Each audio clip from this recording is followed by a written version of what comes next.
Hai semuanya, welcome back to my YouTube channel. Ketemu lagi dengan aku Siska, piye kabare, apa itu.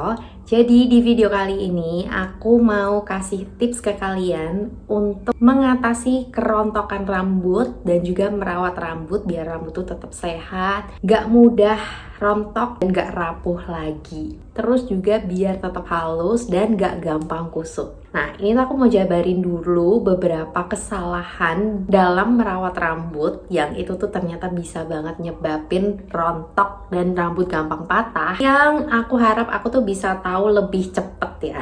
Kesalahan yang pertama yaitu adalah shampooan ketika rambut itu belum benar-benar basah, guys. Karena apa? Biasanya kalau rambut kita itu nggak basah, maka shampoo yang kita pakai biasanya kan busanya itu jadi susah untuk keluar. Jadi busanya tuh dikit banget, terus kita akan ngerasa kalau itu kurang bersih, kita akan tambah-tambahin terus tuh shampoo-nya, kita tuang terus, kita tambahin lagi sampai dia itu benar-benar banyak. Alih-alih bikin rambut bersih, itu malah bikin rambut itu kehilangan minyak alaminya di sini, di kulit kepalanya. Dan itu juga bisa memicu rambut jadi gampang rontok. Terus yang kedua, kalau kita ngeringin rambut ketika rambut masih basah pakai handuk tuh ya.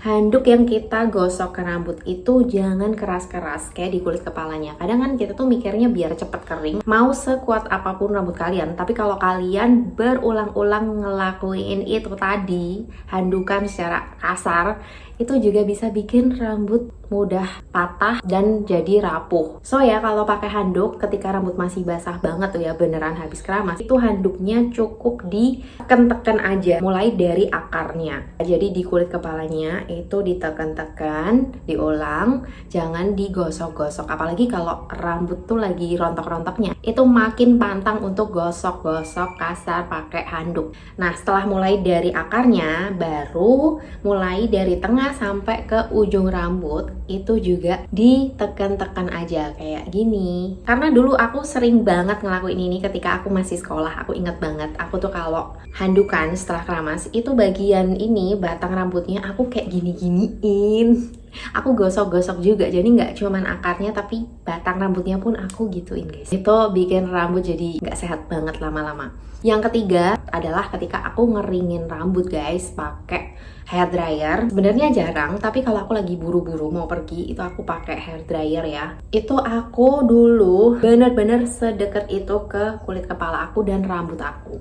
Dan setelah aku tahu yang benar itu adalah kalian bisa kasih jarak minimal 15 cm dari kulit kepala dan juga batang rambutnya. Jadi panasnya itu nggak langsung deket banget ke rambut, nggak bikin rambut itu jadi rapuh dan rusak tambah kering. Terus yang keempat, ini juga aku tuh berharap bisa beli barang yang satu ini lebih cepat. Kenapa nggak dari dulu aja gitu loh. Jadi guys, ini tuh tentang sisir. Dulu awalnya aku tuh nyisir rambut pakai ini. Ini kayak sisir sasak kayak gitu, yang beneran jerujinya, sela-selanya itu tipis-tipis banget kan. Ini memang kalau dipakai di rambut yang udah lurus gini sih dia lumayan, udah nggak kayak ngejengkit gitu ya, udah nggak bikin rambut tuh jadi gitu.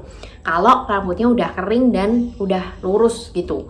Tapi kalau rambut basah, bener-bener kalian habis keramas atau kalian bangun tidur rambut morat-marit nggak sisiran gitu, terutama di rambut basah sih, itu kalau kalian pakai ini, hasilnya ini aku tunjukin ya.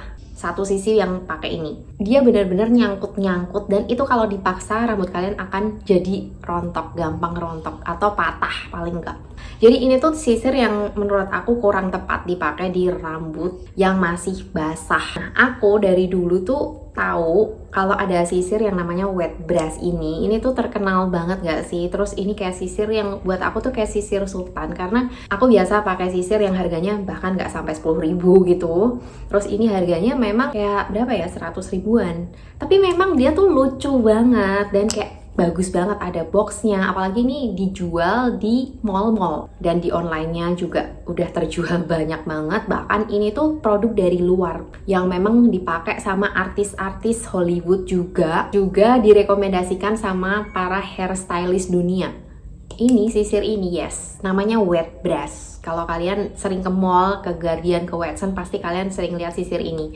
Nah, tapi aku dulu kan nggak bisa coba ya karena itu ada boxnya. Jadi aku ragu juga kalau mau beli. Emang beneran ya sisir ini tuh se-worth it itu dan sengaruh itu bikin rambut jadi lebih bagus sehat dan gampang ditata, nggak gampang kusut gitu. Nah, setelah White Brush ngeluarin Disney Edition, aku udah nggak kuat lagi. Nah, aku tuh sampai punya 2 Disney semua karena aku suka banget. Nih tokoh Disney yang ini, yang Belle ini yang besarnya, dan ini yang kecil. Yang kecil ini tuh aku sering bawa di dalam tas gitu guys. Ternyata memang ini tuh kualitasnya malah melebihi harganya menurut aku, karena aku diceritain sama salah satu follower aku yang kayak udah teman sendiri gitu ya. Aku sering DM-an, sering ngobrol-ngobrol gitu ya, sharing soal parfum, soal beauty, perbeautyan dan lain-lain lah. Itu waktu aku bikin IG story sisiran pakai si White Brush ini. Nah, sis Ica ini tadi tuh dia komen gitu kalau dia setuju banget ini sisir memang se-worth it itu dan sebagus itu. Karena apa? Mungkin kalau kalian lihat rambut aku, wajar dong rambutnya udah lurus gitu ya. Coba rambutnya yang keriting, emang bisa tuh ngefek, bikin gak kusut, bikin lebih gampang tertata, terus jadi gak gampang rontok. Ini sis Ica, dia tuh kebetulan banget komen di IG, di DM aku, dia bilang anaknya itu cuman mau sisiran pakai si White Brush karena rambutnya itu kriwil. Jadi sisiran pakai sisir lain katanya itu bikin kusut dan bikin jadi lama banget gitu loh natanya. Sedangkan pakai White Brush ini bahkan di kondisiku rambut yang basah itu tuh cepet banget, nggak effort gitu loh, bikin rapi banget, nggak jengkit. Ini beneran ya, kalau kalian nggak percaya nih kalian lihat aja, ini bener-bener memang testimoni Miss Ica sendiri gitu. Kalau kalian siapa tahu mau DM ngebuktiin gitu ya bener apa enggak. Jadi ini tuh sesuai namanya Wet Brush, bisa dipakai di rambut yang masih basah juga. Terus guys, ini bedanya lagi dengan sisir yang lain. Wet Brush ini menggunakan IntelliFlex teknologi. Jadi ujungnya tuh beneran dia fleksibel banget. Jadi mau kita nyisir kayak gimana pun, dia tuh nggak akan bikin sakit kulit kepala juga guys. Beda sama dengan sisir yang lain yang pernah aku coba. Dan tips dari aku, kalau kalian itu rambutnya bener-bener sekusut itu, bener-bener kusut banget lah ya pokoknya, kalian tuh bisa nyisirnya dari tengah sampai ke ujung, atau kalian bisa urai yang kusutnya itu dari bawah dulu ya. Misal nih, anggap aja rambut aku kusut banget ya, itu kalian tuh bisa dari bawah kayak gini dulu, terus dari tengah ke bawah, lalu baru atas di akar sini sampai ke bawah. Dan sisir Wet Brush ini tuh membantu banget untuk mempercepat mengurai kekusutan itu guys. Kalau misalnya kalian tuh sebelumnya bangun tidur atau habis keramas yang basah banget gitu, tentunya tanpa bikin rambut kalian tuh patah atau rontok. Karena percaya nggak percaya, udah banyak yang buktiin kalau sisir yang kita pakai itu juga pengaruh banget. Mau kita perawatan rambut pakai vitamin-vitamin mahal segala macem, tapi kalau sisir kalian itu memang nggak oke, itu tetap aja guys, dia tuh bisa loh bikin rambut jadi gampang patah. Kalau kalian terus-terusan pakai sisir itu dalam jangka waktu yang lama, bayangin aja, mungkin sekali kalian pakai sisir yang salah, itu belum rontok nih, rambut kalian masih fine-fine aja. Tapi lama-lama setiap hari, misal sehari tuh kebiasa sisiran terus, rambut rontok dihitung-hitung, tiap hari kalian lakuin itu terus dengan sisir yang kurang oke, kan rambut kalian juga lama-lama tuh akan menjadi lemah, bener nggak? Jadi menurut aku sisir Wet Brush ini tuh bisa kayak apa ya, memaksimalkan perawatan rambut kalian. Kalau yang gede ini menurut aku cocok banget juga buat temen-temen yang rambutnya itu tebel. Terus poin yang selanjutnya, kesalahan dalam perawatan rambut yang aku harap aku lebih cepet tahu, dari gizi yang masuk ke tubuh kita. Jadi kesalahan itu adalah tidak memperhatikan asupan gizi yang masuk ke tubuh. Itu misal makanan goreng-gorengan terus, atau kita jarang makan sayur dan buah, itu juga pengaruh loh guys sama kesehatan rambut. Kalau yang paling kelihatan tuh adalah kulit ya terutama. Nah, tapi rambut juga bisa kelihatan dari situ. Contohnya adalah kekurangan vitamin A, vitamin zat besi, vitamin E, vitamin C, protein, segala vitamin itu yang terkenal bagus untuk kesehatan, itu juga mencakup kesehatan kulit dan rambut. Pertama telur itu juga bagus guys, karena telur ini mengandung vitamin A, vitamin E, protein ya, yang tentu aja kalian pasti tahu. Terus biotin dan juga folat yang bisa membuat rambut itu jadi kelihatan lebih berkilau juga. Terus yang kedua, makanan bergizi lainnya adalah daging yang nggak berlemak. Kita bisa dapetin protein dari daging yang nggak berlemak ini. Selain bagus untuk kesehatan, karena kalau kita kekurangan protein, itu tuh bisa melambatkan atau menghambat pertumbuhan rambut soalnya. Nah, makanan yang ketiga adalah bayam. Aku suka banget sama bayam karena aku kan ada asam lambung. Bayam itu termasuk salah satu sayuran yang aman banget di lambung aku. Dan ternyata dia memang bagus banget juga untuk kesehatan rambut, guys. Karena dia kaya akan vitamin A, zat besi, beta karoten, folat, dan juga vitamin C yang bikin rambut itu jadi lembab dan lentur. Terus yang keempat adalah ikan berlemak. Karena sebanyak 3% dari helai rambut kita itu terdiri atas omega 3. Jadi mengkonsumsi ikan yang berlemak ini juga bagus untuk membentuk omega 3 karena biar terbantu juga dengan makanan, guys. Soalnya tubuh kita tuh nggak bisa memproduksi omega 3 sendiri. Terus ada makanan yang mengandung zat besi yang juga bagus banget untuk pertumbuhan rambut, membuat rambut itu jadi lebih tebal dan juga sehat. Yang bisa kita dapetin dari makanan daging sapi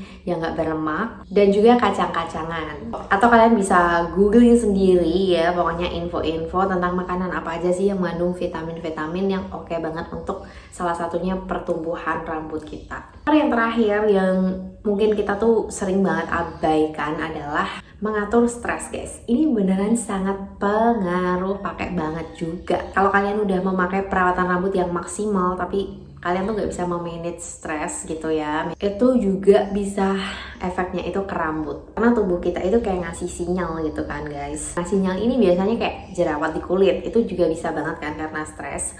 Terus ya rambut gitu tadi, kalau rambut udah mulai rontok. Nah, biasanya berarti kita harus healing dulu nih, atau pokoknya lakuin hal-hal yang bisa untuk kayak menurunkan kadar stres. Banyak banget caranya, yang susah itu adalah prakteknya, bener gak? Aku juga masih belajar banget, tapi itu memang berpengaruh ke kesehatan badan, kulit, rambut, semuanya, guys. Nah, jadi itu yang mau aku sampaikan ke kalian, faktor-faktor tadi yang sebaiknya mulai sekarang kita nih benahin. By the way, kayak pakai ini tuh pengen sisiran terus ya, karena enak aja gitu ya. Sisiran tuh bukan berarti rambut udah mulai kusut lagi, enggak, tapi karena memang satisfying banget sisiran pakai wet brush. Kalau dia nyentuh ke kulit kepala itu malah kayak ngerasa dipijetin, guys. Bukan sakit tapi kayak dipijetin, nggak yang keras gitu loh, karena dia fleksibel banget.